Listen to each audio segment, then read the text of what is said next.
When we think of the Great Sphinx, we also think of the greatest enigma of our civilization, with the exception of the Great Pyramid. The Sphinx is older than time itself, and you have to wonder why. Just why, there is very little evidence as to who built it and why. What happened to the head of the Sphinx? This is very much the subject of much debate across all culture on Earth today. No one can agree on what the originality of the Sphinx's head may have been, so this leaves the door open for debate and speculative thinking all over the place, but no one has cracked it yet. The Dream Stela, for example, is more of a label than an actual piece of documentation. It was erected during the dynastic period when the head was transformed into the head of the pharaoh, at that time right around 1400 BC, apparently coming to the prince in a dream, and the stela reads, "Now the statue of the very great Khepri, the great Sphinx, rested in this place, great of fame, sacred of respect, the shade of Ra resting on him. Memphis and every city on its two sides came to him, their arms in adoration to his face, bearing great offerings for his ka. One of these days it happened that Prince Thutmose came traveling at the time of midday. He rested in the shadow of the great god. Sleep and dream took possession of him at the moment the sun was at zenith. Then he found the majesty of his noble god speaking from his own mouth like a father speaks to his son, and saying, 'Look at me, observe me, my son Thutmose. I am your father. I shall give you the kingship upon the land before the living. Behold, my condition is like one in illness, all my limbs being ruined. The sand of the desert upon which I used to be now confronts me, and it is in order to cause that you do what is in my heart that I have waited.'" The Great Sphinx is a mystery. The passageways that make this monument so special are still unexplored, and the two cavities under the Sphinx are thought to hold the Great Hall of Ancient Records. The Egyptologist Salim Hassan, who excavated the Sphinx during the 1930s, believed that the Sphinx could be dated back to the first appearance of the god Atun, whose name appears in the pyramid text, along with those of Khepri and Ra. On this basis, we can consider the Sphinx as one of the oldest of the Egyptian gods, but unfortunately, we are building our theory upon New Kingdom texts, which were written at a time when the Egyptians had forgotten the original traditions. Very ancient texts do exist, but with very minimal reference to the Great Sphinx, but nonetheless, we may have some detail in the Kolbrin texts that may shed some light on the Sphinx. One passage reads, "It was the men of Zador who built the great guardian which ever watches, looking towards the awakening place of God. The day he comes, not its voice will be heard." The men of Zador are mentioned several times in the Kolbrin's book of manuscripts, described as the wise ones from the east. They are the second group of refugees to arrive in Egypt after a cataclysm had wiped out the people of Egypt, and perhaps their own civilization too. Many names in the Kolbrin have become skewed through centuries of translating and copying. For example, the pharaoh Akhenaten appears as Nabi-Haten. The vital essence Haik appears as Haku, but usually the internal constants of the word remain unchanged, so Zador could well be a skewed version of the name Poseida. If it is, then the men of Zador came from a place the 20th century sleeping prophet psychic Edgar Cayce described as the largest island of the Atlantis archipelago. Mention psychic readings and at once you find yourself on shaky ground. But Cayce is of interest here because one of his Atlantis readings mentions not only Poseidia, but also another place named Amaki. This sounds like the name of Ramaki, which crops up several times in the Kolbrin. The Kolbrin has more to tell us about the men of Zador. It reads, "This was the land from whence man came. The Great One came from Ramaki, and wisdom came from Zador. The people who came with Nadhai were wise in the ways of the seasons and in the wisdom of the stars. They read the book of heaven with understanding. They covered their dead with potter's clay and hardened it, for it was not their custom to place their dead in boxes.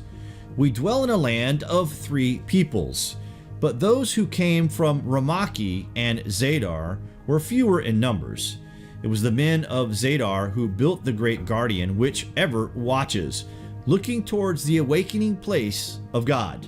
The day he comes, not its voice will be heard. When the final sentence is unpacked, something extraordinary emerges. The awakening place of God. This must refer to Ra, the Egyptian father creator god, who in his role as sun god sailed across the heavens during the day in his bark of millions of years, spent the night in the underworld, and was reborn at dawn the next day. The day he comes not. A day when the sun did not rise would surely spell disaster for the earth. Its voice will be heard. The Sphinx had a voice which would be heard when he comes not. That is, when the sun did not rise. What form could this voice have taken? It sounds like an alarm of some kind. Was the Sphinx built with a sensor in its eastward-facing gaze, so that if the sun did not rise in the east as usual, or if the sky blackened out the sun, or if the rising sun were to be outshone by a brighter light, the alarm would be triggered? A picture emerges of something that forever sits in silence, watching and waiting for a sinister-sounding event to happen. The Great Guardian faces towards the awakening place of God, eastward to where the sun rises. This is echoed in the Sphinx traditional name Horamaket, meaning Horos in the horizon. Why would the Sphinx be called the Great Guardian? In Egyptian mythology, the Great Guardian is a jackal-headed god Anubis who, like a watchdog, guarded the entrance to the underworld, protected burial places, and oversaw the weighing of the hearts of the dead. The investigative author Robert Temple believes that the Sphinx was originally carved in the form of the jackal Anubis. In the Sphinx mystery, he devotes an entire chapter to his controversial theory, saying, "The first time I went to Egypt and saw the Sphinx with my own eyes, I was deeply shocked.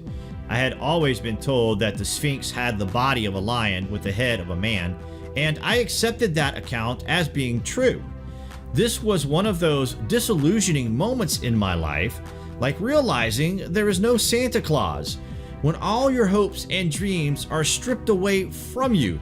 The Sphinx was something, but it certainly wasn't a lion." Temple puts forward an interesting case for the Sphinx originally having been carved as an Egyptian jackal, or, to be precise, what has been genetically identified as an African golden wolf.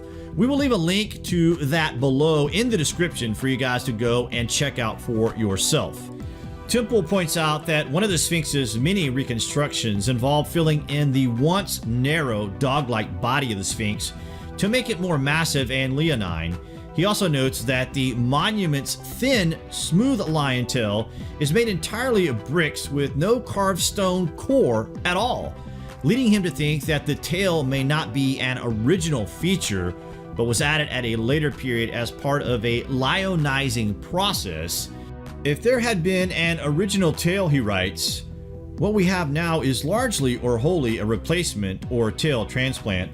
This, of course, is further evidence pointing to the fact that the dynastic Egyptians simply found this place as an already ancient site and transformed it to suit their own rulers' beliefs. There can't really be any other explanation. There seems little doubt that by the time of the New Kingdom, the Sphinx was regarded as a god of the dead and guardian of the dead, an attribution which its situation at the entrance to the necropolis rendered very suitable. The role of guardian to the underworld was held by a lion and by a jackal. If, as inscriptions and folklore suggest, the Sphinx was later represented as a lion, then this cultural assertion only serves to accentuate its extreme age of tens of thousands of years and not that of 4,500 years. Isn't this just stunning? So it seems that even though there are no actual direct answers written down that tell us of actual events, there are loose part statements that we can fit into the historical timeline of the Sphinx. These ideas are the work and research of Graham Hancock and many others, of which we will link below as many online sources as we possibly can for you guys to go and check out yourself. This is part 1 in this mini-series that we are adapting for YouTube. We hope to open up your mind up just a little bit on why we believe the Great Sphinx is in fact older than time, older than history, and dating back to a time on Earth which we refer to as the time of the gods. What do you guys think of this anyway?